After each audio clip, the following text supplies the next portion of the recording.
Hey Denise, do you need a tactical wee? I beg your pardon? Oh, you're using your big girl bark today, aren't you? Ah, that's right. We've got the creator of Bluey on today, haven't we? I'm off to floss. For real life? Mind how you go, Rita. Don't slip on my beans. Hello and welcome to Running Free Skills. So today we're talking about how to create an animation series.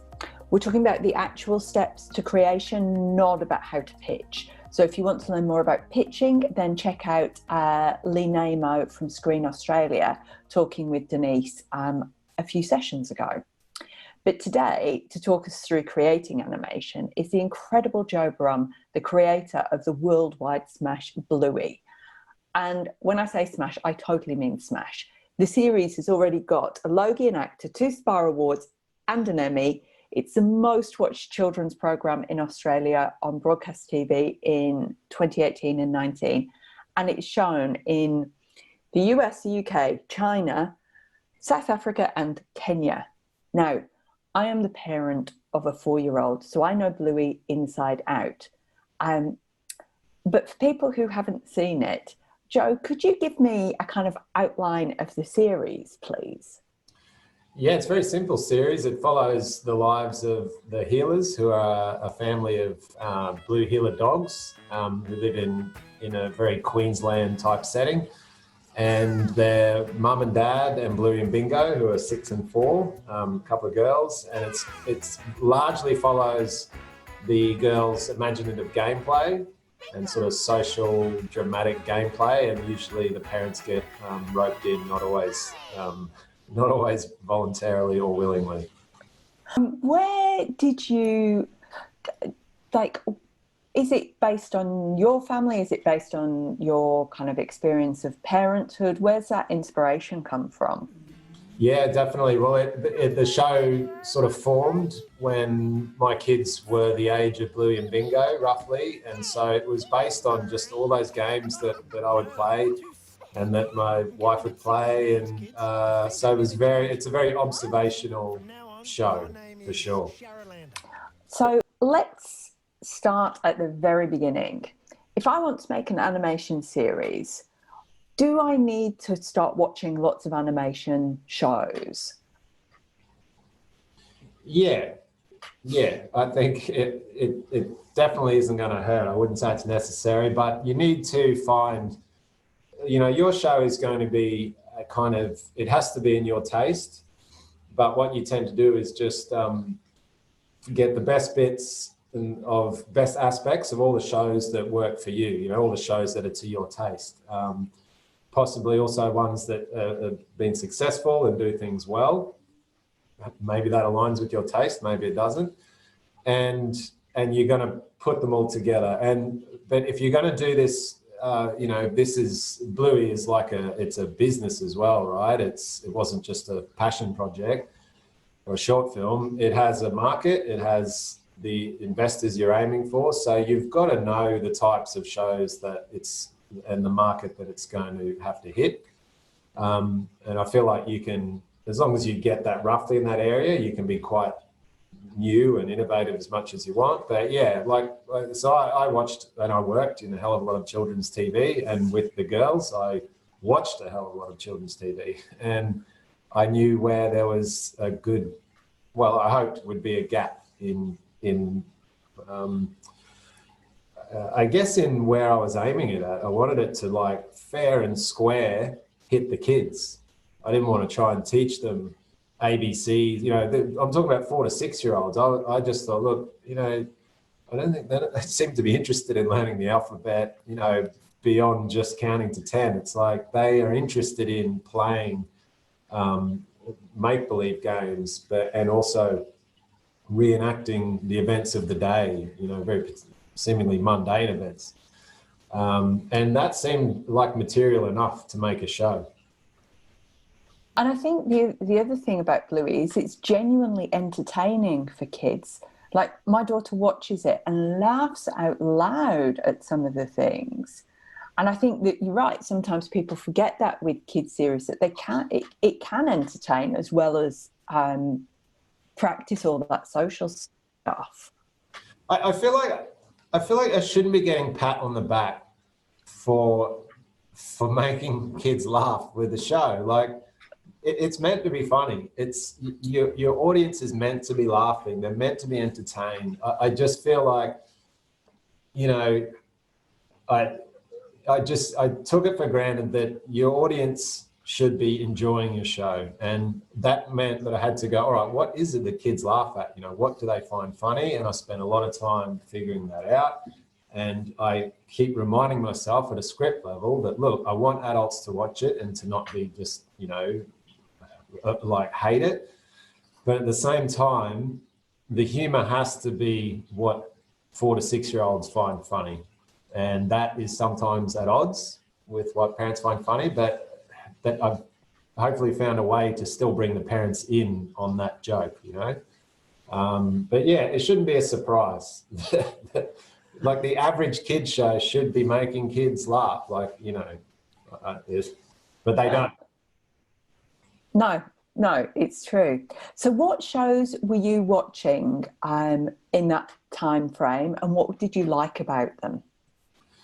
In terms of kids shows, I loved Peppa Pig. I loved how every family was a different animal. You just had such different visuals there, you know, instantly. I loved how simple the animation was. I love Ben and Holly's for similar reasons. It's just they played to the strength of the cutout style, which I knew just for budget-wise we would have to use. I always loved Charlie and Lola because I sort of worked on that. I loved just the free spirit of that. And I was watching a hell of a lot of Community and learned a lot about script structure through just watching that, and a bit of Rick and Morty. And funnily enough, Gavin and Stacey was another show which just really showed me that, you know, one show can hit 2 generations really hard, but not at the exclusion of either one.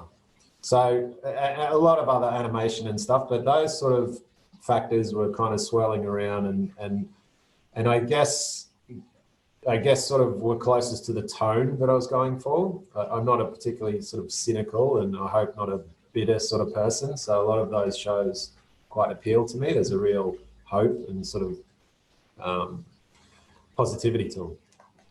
Now, you talked about finding a gap. How important is finding that gap? How did you go about doing it? Well, even though I said, like, it wasn't conscious. I know I probably gave, trying to give me the benefit of hindsight earlier, like, it wasn't particularly conscious. That I just thought, okay, I want an Australian Peppa Pig, because what I love about Peppa Pig is how English it is, you know, and particularly when you've lived there, you just, you know, it's so English, which is bizarre because it's so universal. That show has just gone around the world, but to me, it is just so English. Not even United Kingdom, it's English, and I love that it had that sense of place without being overbearing. So I wanted to do my Australian version of that, but I felt koalas and kookaburras would be being overbearing. So I wanted that variation of visuals within, like, families that Peppa Pig has. And so dogs just felt like, you know what, I can't pinch Peppa Pig's model. So if I stick with dogs, there's enough variation within breeds to get that. So what made you pick dogs rather than cats? Well, I'm a dog person, I would say. Nothing against cats. I am allergic to cats, unfortunately. But I just grew up with dogs. I'm pretty sure we just had permanently one dog or another, you know, growing up. And I don't have one at the moment. I really miss having a dog. But yeah, there's just something about dogs. And so again, not much conscious thought into that other than I like dogs, you know. But the thing is, you know, the deeper level of that is by having animals of any sort, you instantly, it's so much more universal and relatable. Okay, if you have a human, then it's like, oh well, this sort of looks like my cousin or my niece, or this doesn't look like anyone I've met, or that kid looks more annoying. It's like it just allows you to break all that connection to reality a bit more, and you give more to them and as an audience. I can see that, because you're right. There's no prejudgment about somebody's appearance because they're a dog. Now, do you? I'm in English, obviously, and I agree with you about Peppa Pig being absolutely English. You know what I mean? Yeah, it is. It's not.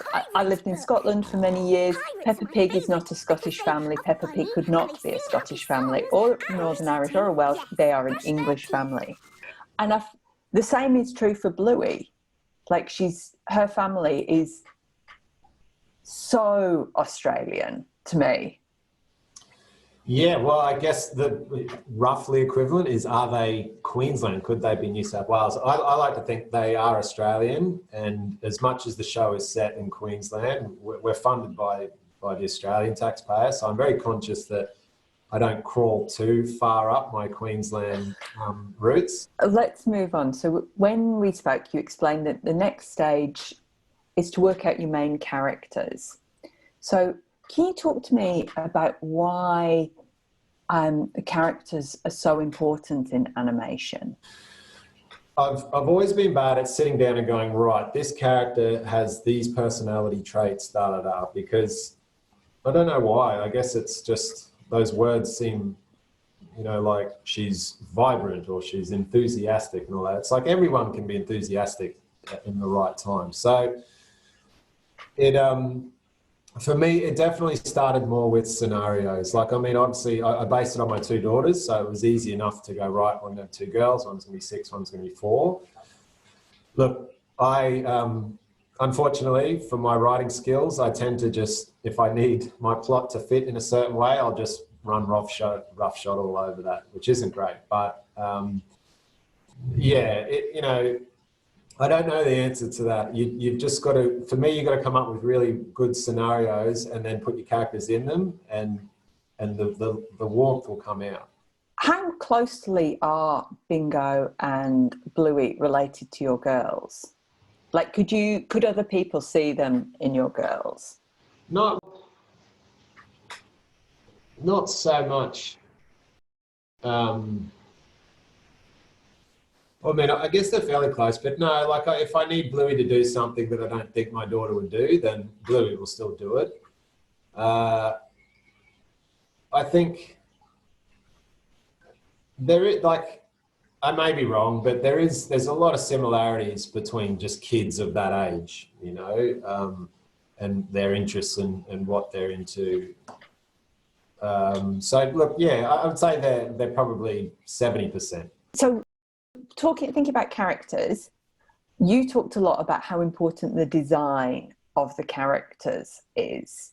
Do you want to tell me about how you went about designing Bluey and Bingo? Your art direction, it really has to be, you don't want to put the cart before the horse. You need to know how you're going to end up moving your characters, what software you're going to use, or at least have the best idea you can. Is it going to end up in 3D? Are you going to do hand-drawn? Are you going to have to really go low-budget flash? All that stuff. You've got to design your characters to suit your animation strengths. Me being an animator, I knew how I wanted to animate it, so I went about trying to get the characters to look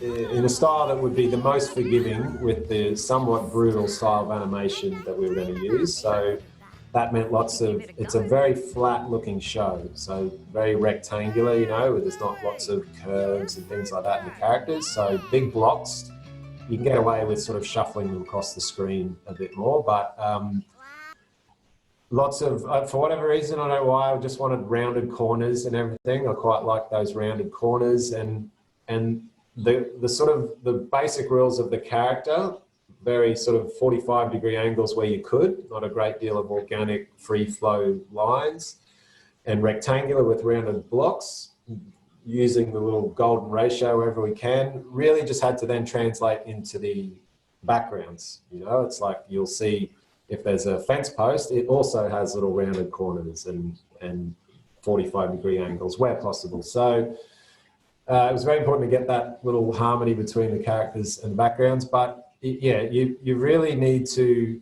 It was really important for me just to design our characters as simple as I thought we could get away with, that I knew would move as well as possible with the budget we had or we were going to get. In terms of, but that would be my biggest advice is look 3 steps ahead. How are you going to move this thing? That decides how you're going to animate it. Don't be a big rush to go to 3D, because 3D comes off very badly often when you have a low budget. And in terms of, just to give people a ballpark idea, what budgets are you talking about? The budgets range, and I'm talking script to screen, the budget range from anywhere between 10,000 a minute to possibly up to, 20, 25 even, maybe 30 for some Disney stuff. But generally they tend to, 20,000 a minute is an expensive show. 10,000 a minute is starting to get pretty budget, and you can go lower than that. But script to screen, you'll have to factor that in, that you could be sitting between 10 and 15. And if it all's going well, then you get a 20 grand a minute budget, and there's no excuse not to do something pretty magical with that, in my opinion. So if somebody is kind of a writer or that kind of creative role, and they've got an idea for an animation, who, I take it they should collaborate with an animator early on, because it's somebody with those skills who would understand all these kind of design questions that you need to have. Yeah, definitely. Try and find, you'll need 2 things. You'll need a producer, and you'll need an animation, even a single person, but generally a company attached. Because the idea is the idea, but it's your execution that's going to be, so much is going to come down to the execution. There's sort of 2 wings of the bird, right? So, yeah, sooner or later, if you're going to take it to market, they'll want to know who you've got attached to it as an animation company. We didn't have anyone. We had me and kind of a little promise that we'll start a company. So that is also a way to go, although it's very high risk. Make sure you really convince someone of the project's worth. So definitely, yeah, tee up with an animator or a company and a producer. And you work with Studio Ludo, with Ludo in Queensland. If somebody wanted to kind of connect with another animation company, where would they find information about animation companies in Australia, or can you recommend anyone? You would go to Screen Australia or the state body where you're in, Screen Queensland or Film Victoria. They're pretty good at having databases of who's good to work with and who's around. Or just watch the shows, find the shows you like and watch the credits. All our names are on there, and you can sort of go from there. Great. Now, can we talk about colour? Definitely. Talk to me about how important colour is in both the art direction and just the mistakes that people can make with colour. Well, I will admit that I'm talking as a what do you call it? An amateur. I wish. Oh my God, Joe! If you're saying you're an amateur, there's no hope for any of us. No. What amateurs do is they hire professionals, and they take their glory. Costa, right? Yeah, perfect. Yeah, look. We've got 3 art directors, and they kind of, this is their thing, right? Like colour it's so important to them because it's so important to me. I wanted this show because where I came from, and again from Peppa Pig, was shows to me and I started thinking just almost more from a branding point of view, which to be fair is quite rare for me at that point. But I thought, look, what I love about Peppa Pig is you can look across a crowded room and you always know when Peppa Pig's on. I tried to put a lot of time up front to really getting what Bluey's colour palette would be. And we worked with the art directors for quite a while to find that soft, bright, pastel-y kind of look, and then to make sure that that stuck through our branding as much as possible, and all the toys and books. But yeah, I wanted it. I don't like deep saturation in shows. I like that pastel, but I don't like going too far down that pastel route either. So it was about finding this middle ground of vibrant, you know, quite high values, but without burning your retinas out. The choice to do Blue Heelers came from colour, okay? Because my previous dog was actually a black Kelpie. And although Bing does it quite well, I just thought, look, that's not the most colourful sort of dog that has for this age group. That's what's recognisable, that little colour combination. It's quite a clashing combination, but I really think that's our show, the blue and that orange. Yeah. I think, so this actually brings us neatly onto the next bit, because I think the other thing that really is your show is the writing. Because Bluey has so many memorable lines and catchphrases. Have they all come out of your head? Yeah, pretty much. I wrote 50 of season 1, and then probably 47, I think, of season 2, and co-wrote the remaining. But yeah, it's a constant challenge for me. Every script is like starting again from scratch, and all I remind myself is just to go back to the structure and just try and make it anew. Do you have some scripts or episodes which are your favourites? Yeah, definitely. Season 1, I really loved Calypso. I just really quite liked that writing process. It was sort of the most interconnected episode that I'd done, and I was cutting up bits of paper and trying to figure out how to order it all, and I just loved the subject matter of that one. I feel like it might not be the most popular ep, but I feel like it's come the closest to achieving what I was trying to get across. Which one has turned out to be the most popular in terms of either views or feedback?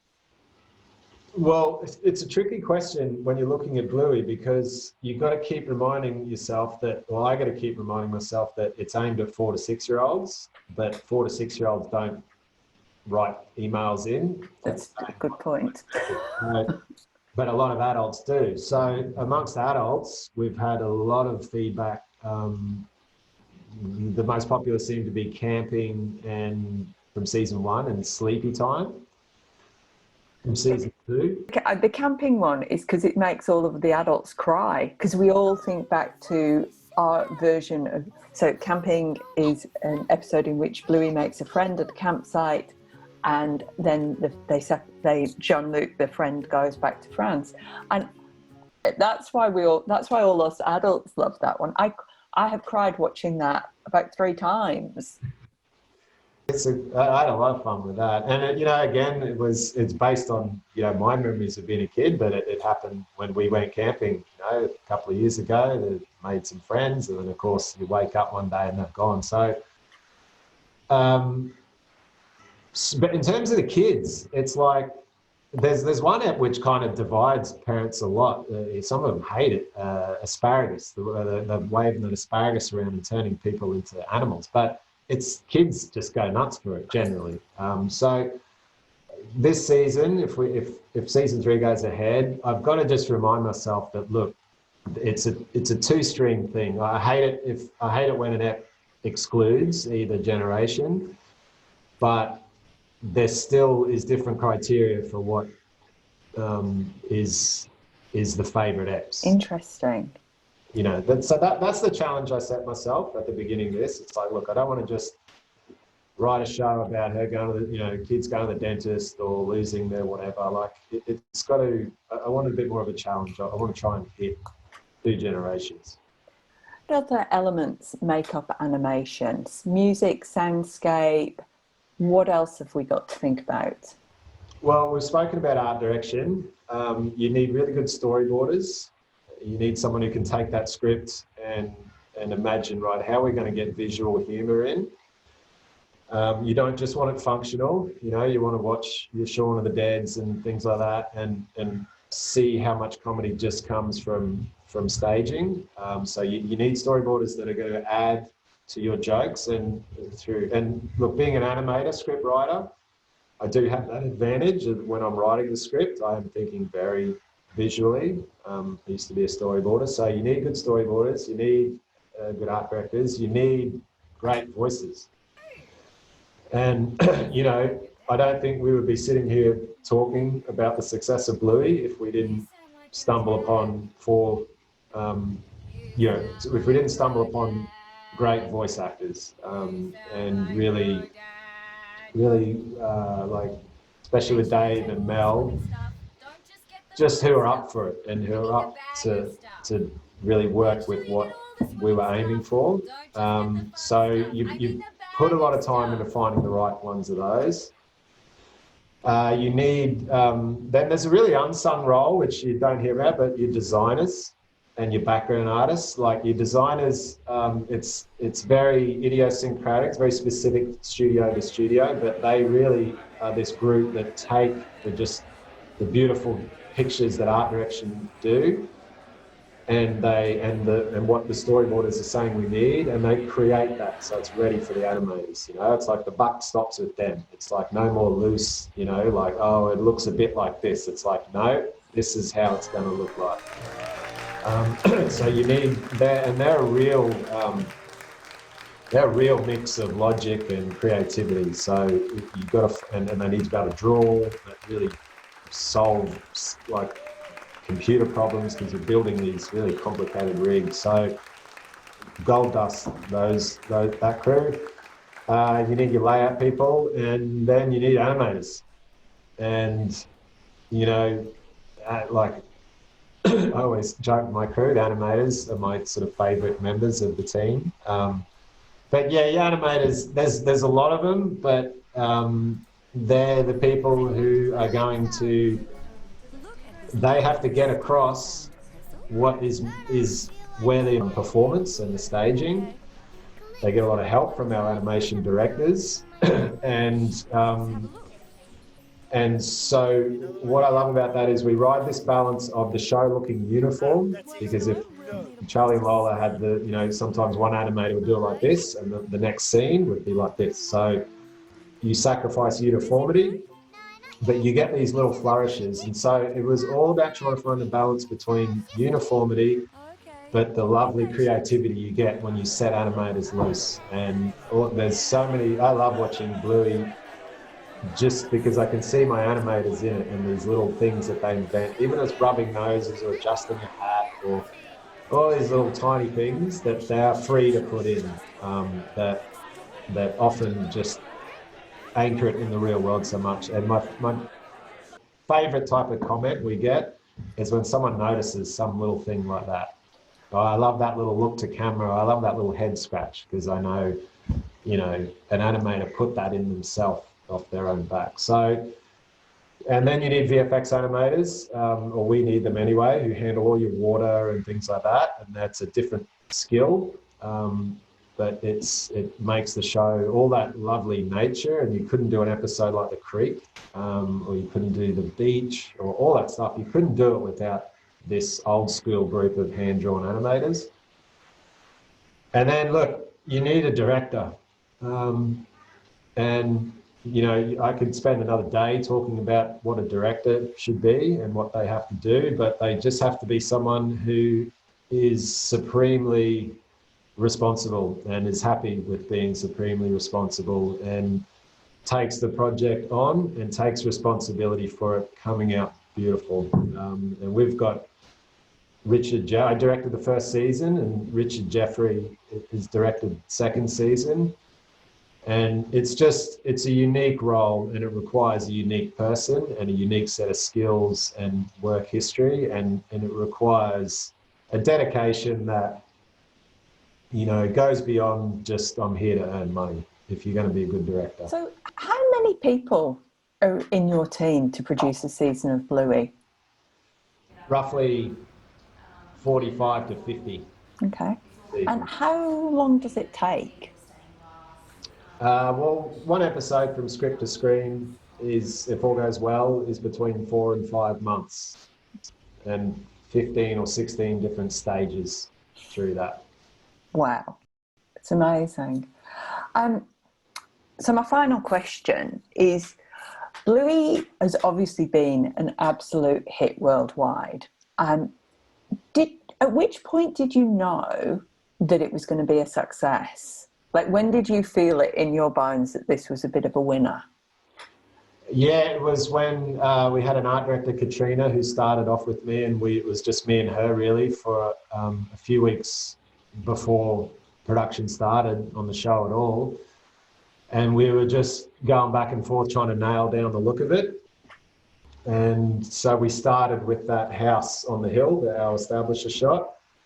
And it was obviously very influenced by Peppa Pig, but we were using that shape language to really figure out, you know, as a starting point, let's get that right, and we'll know what the show is going to look like. And it was taking quite a while to find the right sort of language and house and get all the, you know, move all the higgledy-piggledy lines straight. And I just remember coming in one morning and Katrina showed me what she'd done. It was a black and white version, which looks very similar to how it is now. And I just smiled because I went, this is all going to be fine. Because it just looked so beautiful, and it hadn't even been colored, but it just felt, it had integrity to it, and it felt like what, you know, I wanted it to look like. And I just knew, okay, we're going to be fine. Oh, what a beautiful statement to finish on. Joe, thank you so much. It's been a delight talking to you. Congratulations on Bluey. It is genuinely a fantastic series. Now, am I allowed to ask, season 3? Are we getting a season 3? We're talking about that right now, actually. So I guess until there's a contract signed, it's Schrodinger's cat. So yeah, like more than likely, but there's a few things that, you know, need to fall in place first. Fingers crossed. Fingers crossed there is a season 3. We would all very much appreciate it. Joe, thank you so much for taking the time to talk to us, and see ya.